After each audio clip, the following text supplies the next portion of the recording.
ரசம். இது நம்ம கிளாஸ்லேயே ஊற்றி குடிக்கலாம் அந்த மாதிரி. சூப்பரான தக்காளி ரசங்க. தக்காளி பார்த்திங்களா, 3 தக்காளி கட் பண்ணி வச்சுருக்கேன். இந்த கொத்தமல்லி கறிப்பிலை சேர்த்து வச்சுருக்கேன்.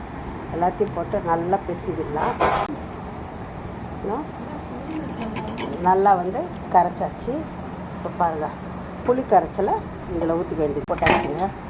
இதெல்லாம் கொஞ்சம் போட்டாச்சு. கல் பெருங்காயம் இல்லை, தூள் பெருங்காயம் போட்டு ரசத்துக்கு இவ்வளோ தண்ணி ஊற்றிருக்கேன். மிளகு, சீரகம், பூண்டு, காஞ்ச மிளகாய் போட்டு அப்படியே குறைன்னு அரைச்சிருக்கேன். அது ரசத்துக்கு கடாயை வச்சு எண்ணெய் ஊற்றிருக்கேன். 2 வெந்தயம், இந்த காஞ்ச மிளகாய் கிள்ளி போட்டாச்சு. மிளகு சீரகம் அதில் போட்டோமா, இதில் கொஞ்சம் போட்டாச்சுங்க.